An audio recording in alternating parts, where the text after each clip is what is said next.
Gloire à Dieu. Soyez les bienvenus aujourd'hui à notre son des Écritures. Un moment opportun où le Seigneur vraiment nous amène ensemble à étudier sa parole au nom de Jésus. Encore ce jour-ci, le Seigneur veut nous parler de ce qu'il a préparé pour nous. Chaque moment, il nous parle de sa parole. Nous sommes tellement si ravis parce qu'il nous aime tant. Avant que nous puissions aller dans l'étude d'aujourd'hui, nous allons prier. Père, nous te bénissons, nous te glorifions ton nom pour la santé, pour la vie et encore l'opportunité que tu nous as donnée, afin de pouvoir étudier ta parole aujourd'hui, au nom de Jésus. Nous te bénissons, Seigneur, car nous savons que tu nous as exaucés. Au nom de Jésus, nous avons prié. Amen. Soyez les bienvenus encore à notre son des Écritures, une fois encore. La semaine passée, par la grâce de Dieu, nous avons étudié sur le livre de Luc chapitre 13. Et nous avons vu comment le Seigneur a parlé de quelque chose tellement important dans la vie de chaque personne. C'est-à-dire dans Luc chapitre 13, le verset 1 à 9. Où nous avons vu la repentance et ses fruits. On a vu que la repentance, c'est tellement important. La repentance est centrale dans la Bible. Pourquoi? C'est parce que c'est le seul moyen d'être justifié devant Dieu et de voir le Seigneur et aussi d'aller au ciel. Donc la repentance est la porte d'entrée vers d'autres expériences chrétiennes. Quand je parle d'autres portes chrétiennes, tout ce que nous pouvons avoir comme la sanctification, le baptême du Saint-Esprit, les fruits de l'Esprit, tout cela, c'est à travers le salut. Donc la repentance n'est pas une conviction du péché, car une personne peut être convaincue, mais sans être repentie. Vous voyez, sans se repentir. La tristesse du monde est une tristesse à cause des conséquences du péché, mais pas à cause du péché lui-même. C'est lui-même. Donc la réforme du caractère n'est pas aussi possible sans être régénéré par l'Esprit de Dieu. Donc être religieux ne peut pas être considéré comme une repentance. Donc on doit savoir que quoi? Troisièmement, la confession et l'abandon des péchés, la tristesse divine par le péché amène un pécheur ou un retrograde à se détourner du péché, à se détourner du Satan pour se tourner vers, faire face à la justice, c'est-à-dire vers Dieu. Donc la réconciliation avec Dieu, le pardon et la rémission des péchés, c'est ça qu'on appelle la repentance. Dans la repentance apporte quoi? La réconciliation avec Dieu, un changement de vie, les bénédictions de Dieu sur le pénitent. Donc c'est le pardon et la rémission des péchés, la faveur de Dieu et même quoi? La tranquillité d'esprit, la joie au ciel quand un pécheur se repent ou bien un autre garde revient à le Seigneur. Et on en parle aussi le fruit de l'esprit, qui est la centralité, c'est quoi? L'amour. L'amour, c'est la vie essentielle de base de Christ, vivant et qui s'exprime dans d'autres vertus. Toutes les autres vertus selon Galates chapitre 5. Ça, tout cela, ça au concours autour de l'amour. Donc par la grâce de Dieu aujourd'hui, nous allons étudier aussi notre étude tellement si importante. C'est-à-dire l'étude sera basée sur l'étude la parabole ou bien le parabole du grand souper. Le parabole du grand souper. Le parabole du grand souper.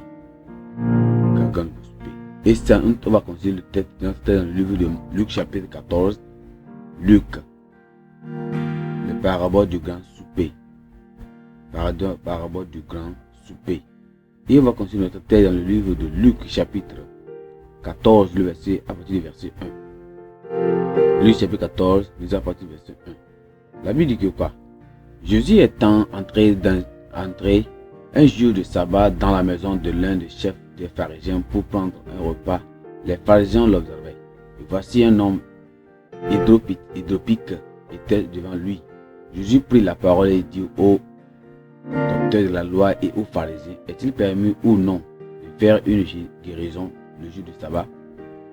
Gardez le silence. Alors Jésus avança la main sur cet homme, le guérit et le renvoya.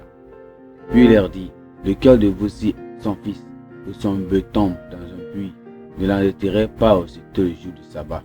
Verset 6. Ils ne purent répondre à cela. Il adressa ensuite une parabole aux conviés, en voyant qu'ils choisissaient les premières places, et il leur dit: lorsque tu seras invité par quelqu'un à des noces, et tu te mets à la première place, de peur qu'il n'y ait parmi les invités une personne plus considérable que toi. Mais lorsque tu seras invité, va te mettre à la dernière place, afin que, quand celui-ci t'a invité viendra, il te dise: mon ami, monte plus haut. Alors cela te fera honneur devant tous ceux qui seront à table avec toi. Car quiconque se lève sera abaissé, et quiconque s'abaisse sera élevé. Et il dit aussi à celui qui l'avait invité: lorsque tu donnes du dîner ou à souper, n'invites-tu pas tes amis, ni tes frères, ni tes parents, ni tes voisins riches, de peur qu'ils ne t'invitent à leur tour et qu'on ne te rende la pareille. Mais lorsque tu donnes un festin, invite des pauvres, des estropiés, des boiteux, des aveugles.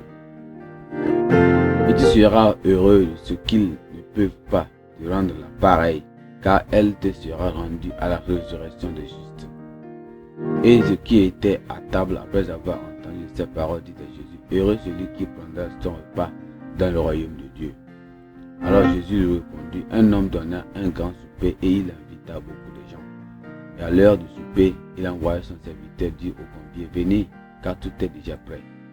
Mais tout unanimement se mirent à s'excuser. Le premier dit: j'ai acheté un champ et je suis désolé d'aller voir.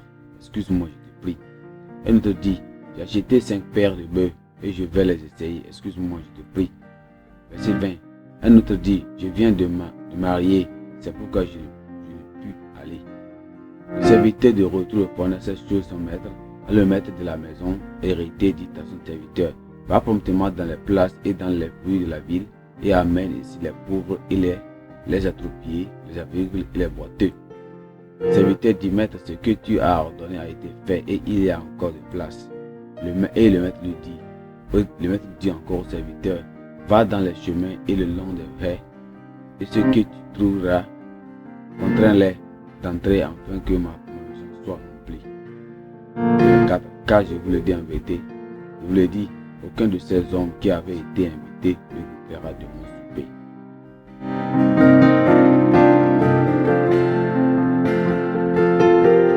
Gloire à Dieu. Ce nous voyons que quoi? Ici le Seigneur nous parle d'un grand souper, la parabole du grand souper. Ce qui est important dans notre texte ici, la parabole du grand souper.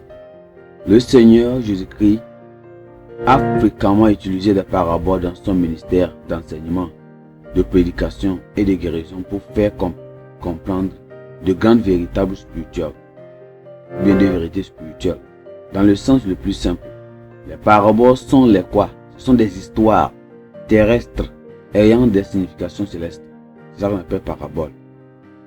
Donc, il peut être utilisé pour envelopper la vérité, afin qu'elle puisse non seulement être gardée en sécurité, mais aussi cachée aux imprudents, mais découverte et mise en lumière par ceux qui ont un esprit spirituel. Donc, dans son ministère, c'est-à-dire Jésus terrestre, Jésus-Christ a interagi s'est interrogé ou bien a interagi avec des personnes de statuts différentes, bien de statuts différents. Il a rencontré les pauvres, il a rencontré les riches, il a rencontré les pharisiens, il a rencontré les publicains, il a rencontré les scribes, il a rencontré quoi? Quand je parle de scribes, je parle des avocats, il parlait des soutiens. Et ces choses-là ont suscité quoi? Des réactions différentes. La véritable condition de l'humanité, c'est ça qui est fait. Donc, on lui a également fourni l'occasion d'enseigner quoi? La vérité et de corriger des notions erronées établies de longue date et des traditions corrompues, souvent recouvertes d'une manière religieuse. Donc, l'occasion évoquée dans notre texte d'aujourd'hui, notre texte dans le chapitre 24, a donné quoi? À Christ la possibilité d'enseigner sur le sujet du sabbat. Donc, il souligne l'importance de l'humanité en tant que vertu et la la préséance de quoi? De l'évangile sur toute, bien sûr, toute quête et ambition humaine. Gloire à Dieu. Donc, si nous voulons aller au ciel, Dieu nous entend nous parler ici concernant ce que nous devons faire pour que nous puissions rencontrer le Seigneur le dernier jour. Dans notre étude ici, ou bien le verset le plus clé que je veux considérer, c'est le verset 16 et 17. Et Jésus lui dit, un homme donna un grand souper, il invita beaucoup de gens. À l'heure du souper, il envoya son serviteur dire aux conviés, venez car tout est déjà prêt. Voyez ceci là, enfant de Dieu. 3 points ici rapidement dans cette étude. Premièrement, l'enseignement de Christ et la guérison au jour du sabbat. Et deuxième point, l'appel et l'invitation à la grande au grand souper. Troisième point, les conséquences du rejet de la grande invitation. Premier point rapidement, l'enseignement et la guérison de Christ au jour du sabbat. L'enseignement et la guérison de Christ au jour du sabbat. Donc nous avons vu, lorsque nous lisons dans le chapitre 14, à partir du verset 1, verset 14, on peut aussi lire Matthieu chapitre 9, le verset 9 à 13. On voit que quoi?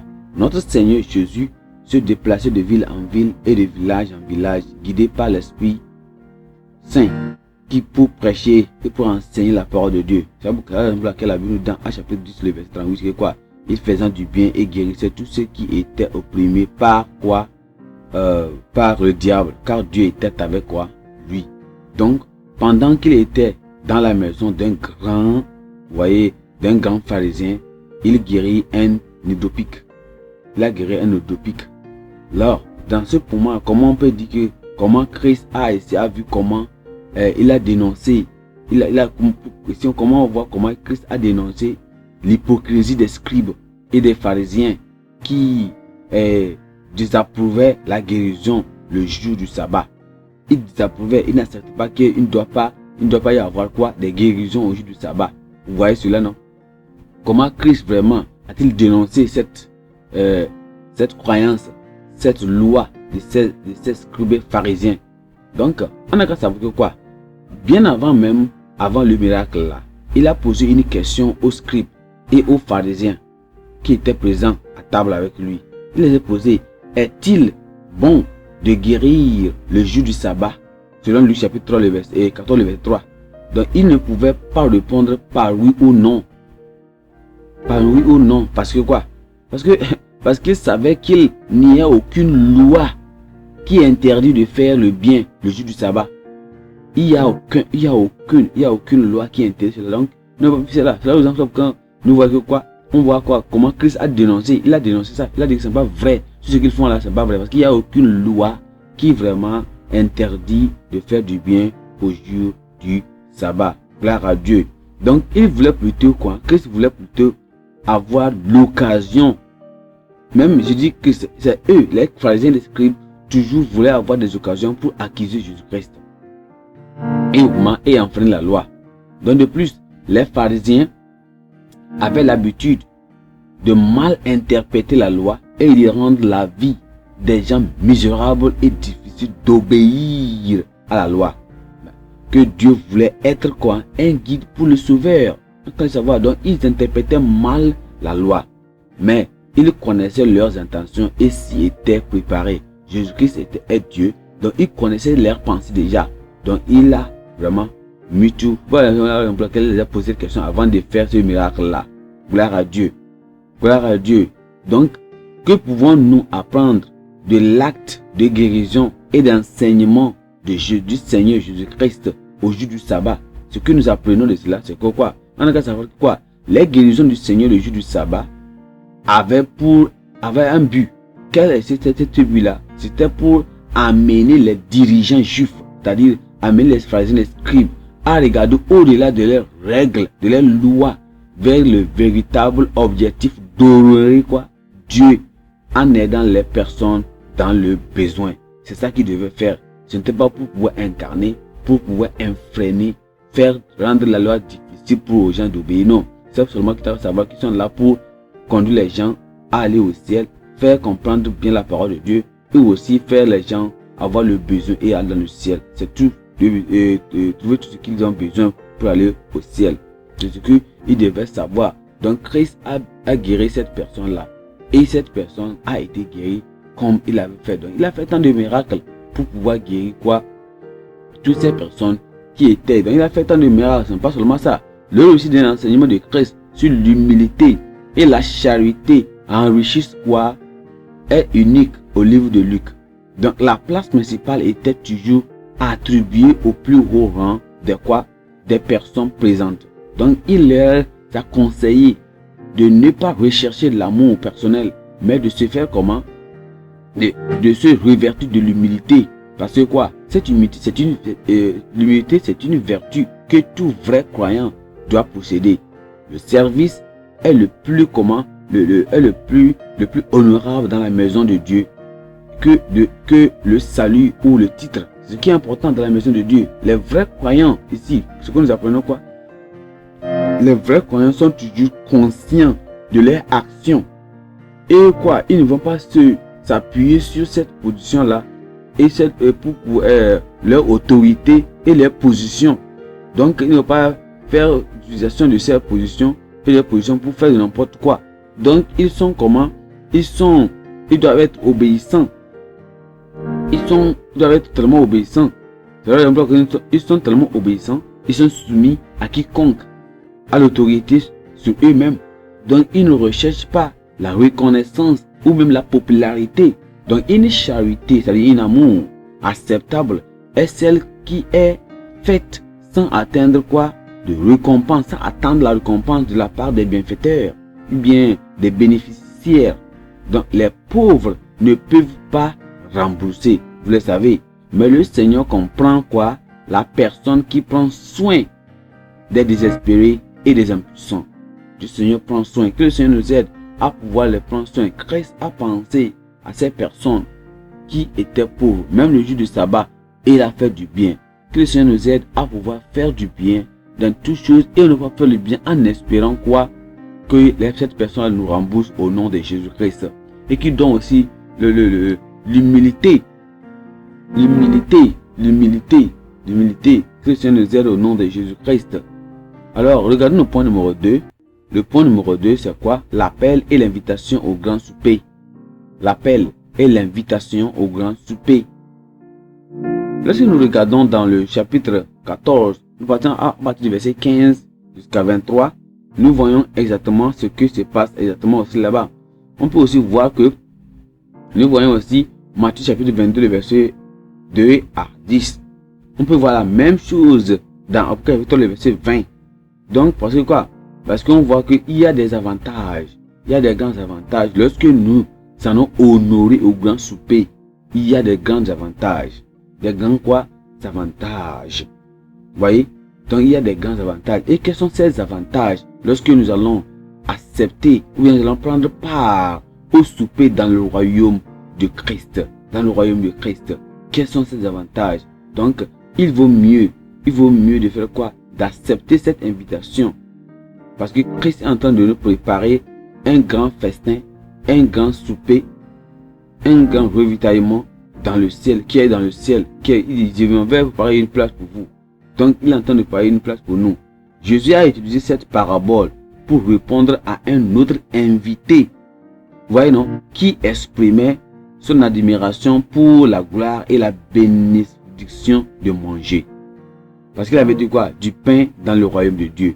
Donc la parabole décrite avec justesse dans la situation des personnages qui ont eu le privilège de participer au royaume, mais qui le méprisent et même de préférence aux choses banales de ce monde. Donc on dit tous d'un accord commun commencèrent à s'excuser. Quand le Seigneur les avait appelés, il dit, va les appeler.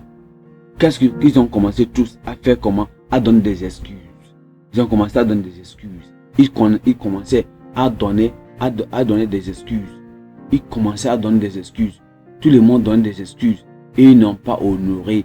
Voyez? Pour dire, un de ceux qui étaient à table après avoir entendu ces paroles, il dit, heureux celui qui prendra son repas dans le royaume de Dieu. Vous voyez celui-là, non? Jésus-Christ, là, on va commencer à le donner. Jésus lui répondit, un homme donna un grand souper et invita beaucoup de gens. Et à l'heure du souper, il envoyait son serviteur dire aux conviés, venez car tout est déjà prêt. Vous voyez cela, non? Donc, et quand nous lisons jusqu'à le verset 18, on va voir que tous vont commencer à donner quoi?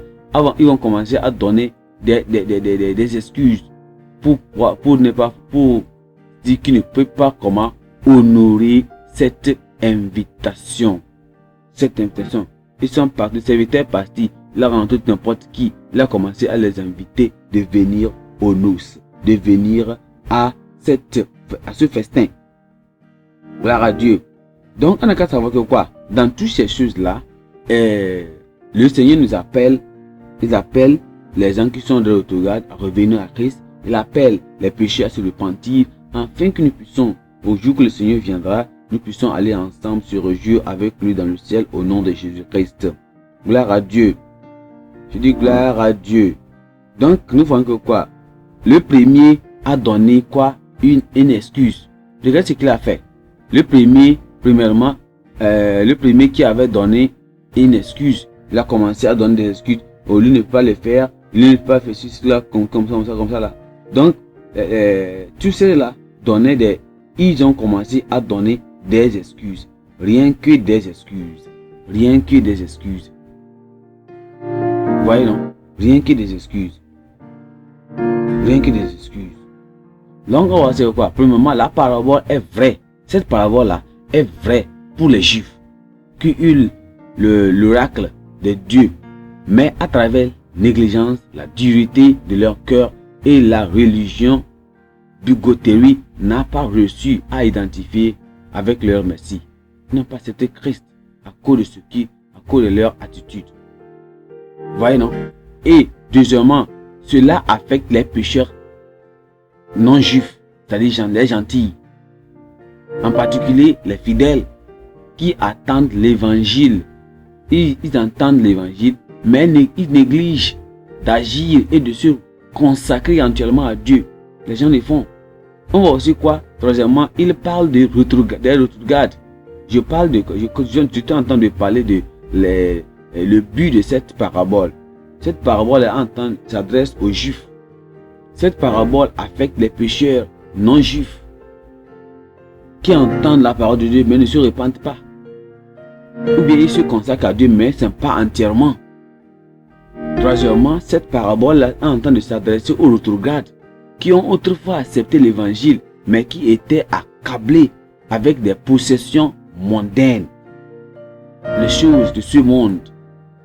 Quatrièmement, il désigne des dirigeants et les personnes d'honneur qui ont reçu une invitation de Christ, bien à Christ. Gloire à Dieu. Ces personnes-là, le Seigneur les a dit, continuez bien et prenez soin de cette invitation que le Seigneur vous a donnée. Gloire à Dieu. Donc, c'est ça qui va nous aider que nous qui sommes invités étant enfants de Dieu, qu'on a qu'à tenir bien ce que nous avons été invités à faire. Et là, et ces personnes qui sont invitées, ça veut dire que, comme je viens de dire dans la partie 4, je dis que quoi? C'est aussi ça en train de donner quoi? Les dirigeants et des personnes d'honneur qui ont reçu une invitation à Christ. Mais, ils ont préféré de poursuivre quoi? L'acquisition plus matérielle au salut, plus que le salut de leur âme. Donc, leur valeur pour les quoi? Pour les choses terrestres a remplacé leur amour pour Christ et son royaume. Ceux-là manqueront quoi? Ils vont manquer cependant, ou bien ils manqueront le grand souper et la joie éternelle lors de la souper des noces dans l'agneau, selon Apôtre chapitre 19, le verset 7 et 8. Que le Seigneur nous aide qu'on ne va jamais manquer cette noce au nom de Jésus. L'enlèvement, jamais. Le Seigneur va nous venir, nous sera prêt au nom de Jésus. Cependant, les croyants qui doivent organiser ou assister à des fêtes doivent être guidés par des écritures et être modérés en toutes choses. Qu'est-ce que cela nous apprend? On nous apprend que nous les enfants de Dieu, avant de participer à des invitations, avant de participer à des noces, à des festins, à des fêtes quelque part, que nous sommes invités, on doit vraiment être guidé par l'esprit, on doit être guidé par la parole de Dieu, afin que nous puissions être modérés, alors que nous ne serons pas trop ravis et qu'on va faire des choses qui ne sont pas vraiment acceptables devant le Seigneur. Gloire à Dieu. Les chrétiens devaient délibérément refuser les invitations à des fêtes basées sur le péché. Étant enfant de Dieu, il faut délibérément refuser les fêtes, les invitations que vous savez qu'ils sont en train de vous inviter à une fête et vous savez que cela sera basé sur le péché. Ceux qui sont en train de vous inviter, ils savent que vous n'êtes pas de nouveau, ils s'en foutent, ils suffiront pour aller immoler, pour adorer des idoles, ils feront des choses. Il faut vous abstenir de ne pas honorer ces invitations dans un cadre démoniaque ou qui affecteront quoi même négativement leurs convictions scripturelles. Ces choses-là ne doivent pas accepter ces types de invitations. Que le Seigneur nous aide au nom de Jésus-Christ. Troisième point, regardons les conséquences du rejet de la grande invitation. Ceux qui rejettent l'invitation, regardez quand il a dit dans le dernier verset de 24. Il a dit quoi? Tous ceux qui vont rejeter l'invitation, tout cela, personne ne va jamais rejoindre dans la fête des noces. Vous voyez cela, non? À partir du verset 21 jusqu'à 24, le Seigneur lui a dit cela dans Luc chapitre 14. Donc, quiconque accepte l'invitation de Christ, soit la personne est riche ou pauvre, en bonne santé ou malade, soit vous êtes en bonne santé, soit vous êtes malade, la personne doit accepter, doit recevoir l'invitation parce que la place est déjà préparée et elle est prête. Le Seigneur t'invite à venir, soit malade, soit riche, soit pauvre, soit en bonne santé, soit étudiant, non étudiant, n'importe qui que vous êtes, le Seigneur vous appelle à venir à la fête des noces. Il dit viens, ne donne pas des excuses. Ces invités négligent et n'en fait tout ce qui, voyez, s'excuse de son intervention, visiter une invitation en participant pas à ces noces. Ne donnez pas des excuses de ceci et vous n'allez pas participer à ces noces, à ces fêtes. Donc, pourquoi les excuses des invités ne sont-elles pas acceptées? Pourquoi Christ n'a pas accepté, approuvé ces excuses qu'ils ont données? Le mariage, quelqu'un a acheté des bœufs, il va aller les utiliser pour voir. Quelqu'un dit qu'il vient de se marier. Quelqu'un dit qu'il ne fait que donner des excuses. Pourquoi Christ n'a pas accepté ces raisons-là? C'est simple. Ces excuses n'ont pas été acceptées, n'ont pas été honorées par le Seigneur Jésus-Christ. Pourquoi? Numéro 1. Parce que quoi? Il a été invité avant l'heure du souper. Ces personnes ont été invitées avant l'heure du souper. Ils ont été invités avant l'heure du souper. Donc ils avaient le temps de se préparer. Deuxièmement, pourquoi le Seigneur ne veut pas accepter ces excuses? Parce qu'ils étaient proches et accessibles du lieu. Ils étaient proches du lieu. Et aussi, ils devaient aussi participer facilement. Troisièmement, il a compris de quoi était destinée l'invitation. Ils savaient la raison pour laquelle Christ les invitait. Ils savaient. Donc, ils ont validé quoi? Que leurs œuvres étaient plus importantes que celles de Dieu. Quatrièmement, on les a rappelé l'heure du souper. Ils connaissaient l'heure, on les a rappelés. Ils peuvent se préparer concernant cette heure-là. Cinquièmement, ils savaient que quoi? Tout est maintenant prêt. Le Seigneur a préparé, tout était prêt. Mais ils ont décidé de ne pas aller. Sixièmement, ils savaient qu'ils n'y semblaient avoir conspiré ensemble. C'est comme tous. Il semblait que tous ont fait un bon accord. Parce que la Bible dit que quoi? D'un commun accord. C'est comme ils ont fait un pour pouvoir refuser à cette invitation. Pour faire échouer quoi? Le souper. C'est comme ils voulaient dire, oh, nous n'allons pas aller. On va voir ce qu'il va faire. Cette nourriture qu'il a préparée là, ce qu'il a préparé, ça va gâter. Comme ils ont fait une conspiration pour pouvoir faire comment? Faire la personne faire des dépenses. Neuvièmement, on voit que quoi? Ils savaient que quoi? Toutes choses étaient comment? Toutes choses étaient prêtes. Au souper serait gaspillé. Donc ce que je vais dire, ils voyaient qu'ils vont gaspiller la nourriture de cette personne-là. C'est la raison pour laquelle Christ les a pas regardés. Donc ils savaient que ils vont causer quoi? Et regardez, Christ n'a pas aussi accepté leurs excuses parce que il a dit que quoi? Le Seigneur, le maître qui les avait appelés, n'a pas accepté les excuses parce qu'il savait que quoi? Les excuses étaient comment? Charnelles, c'est-à-dire terrestres. tout ce qu'il parlait, il ne pensait pas de l'au-delà. Tout ce qu'il disait, les mariages, les bœufs qu'il achetait, tout ce qu'il faisait, c'était les voitures, tout ce qu'il faisait là, c'était terrestre. Et ça restait sur terre. Ils n'ont pas pensé au-delà. Gloire à Dieu. Donc, si nous pouvons mentionner certaines actions qui méritent d'être réprimandées dans l'église aujourd'hui, et aussi comment, et comment elles peuvent être gérées. Donc, toute forme de péché, c'est-à-dire toute forme de péché dans l'église doit être réprimandée dans les termes les plus forts, dans les termes les plus forts, pour faire comment rendre ou bien comprendre aux pécheurs le danger de la persistance, le danger de ces choses-là. Et les gens peuvent se préparer pour ne pas rentrer dans ces choses. Parce que quand quelqu'un fait le péché, on peut le réprimander selon que l'Esprit de Dieu guide le leader, afin que les autres personnes puissent apprendre de cela et ne pas le faire au nom de Jésus-Christ. Le Seigneur déteste le péché, la dureté du cœur et le rejet libéré ou bien délibéré de la vérité de la part de ceux qui promettent le mensonge et projettent le mensonge et les erreurs pour tromper ceux qui veulent embarrasser ou bien embrasser la vérité. Vous voyez? Donc, la colère emprunte l'amertume contre les voisins.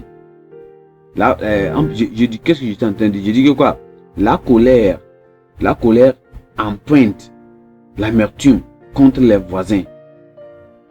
Ou bien la colère empruntée d'amertume contre les voisins est tellement impie, tellement mauvais, c'est un péché. Donc, le Seigneur est vraiment en colère contre le mal, mais de l'indignation lorsque Dieu jettera les pécheurs dans les temps de feu, lorsque leur coup d'iniquité domestique est d'abord envoyé dans le voisinage de n'importe quoi. Donc le Seigneur dit quoi? On aura à nous fier de ne pas l'irriter dans les choses qui soient mécontents de nos actions. Donc accepter l'invitation. Je dis, tu viens à l'église, on pêche la parole de Dieu, entend cela. Ne dis pas que qui est parti dire le pasteur ce que je viens de faire. Toujours, vous entendez, c'est l'Esprit de Dieu qui entend utiliser ce leader là, ce prédicateur, de vous parler, de vous rappeler ce que vous êtes en train de faire pour que vous puissiez changer, transformer en même temps. Pour que, je ne sais pas quand le Christ peut venir, il peut venir quand vous êtes en train d'écouter cette parole là. Vous vaut mieux de se repentir en même temps et dire Seigneur, désolé, et vous repentez, et le Seigneur va vous pardonner et vous serez prêt pour l'enlèvement au nom de Jésus.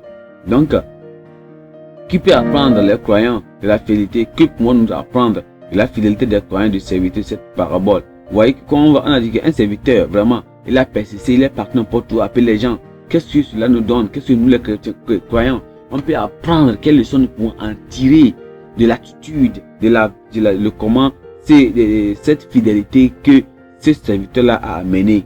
C'est facile. Donc, ce que nous devons apprendre, c'est quoi? Il était facile. Il était facilement disponible à l'appel et aux instructions du maître, prompt à accomplir quoi? Ses courses, très fidèle, et rapportait ses découvertes à son maître sans délai. Travaillait et faisait quoi? Comprenait les souhaits de son maître. C'est ce que nous devons faire. Nous, les enfants de Dieu, nous devons aller travailler, prêcher l'évangile, n'importe ici ou là. Et quand nous envoie dans des prédications, dans le travail, aller le faire, les leaders qui nous ont envoyés, après avoir prêché, revenir, après avoir d'aller faire l'évangélisation, après avoir fait certains travaux qu'on nous a donné d'aller faire, il faut venir donner le rapport. Il faut venir donner le rapport à celui qui vous a envoyé. Venez faire le rapport, venez faire le rapport. Le compte rendu de ce qui s'est arrivé. Gloire à Dieu. Nous devions aussi faire de toutes sortes de toute notre possibilité pour amener les pécheurs dans le royaume de Dieu. Parce que quoi? Le temps est court. Le temps est court. Chacun de nous, en tant que croyant, doit annoncer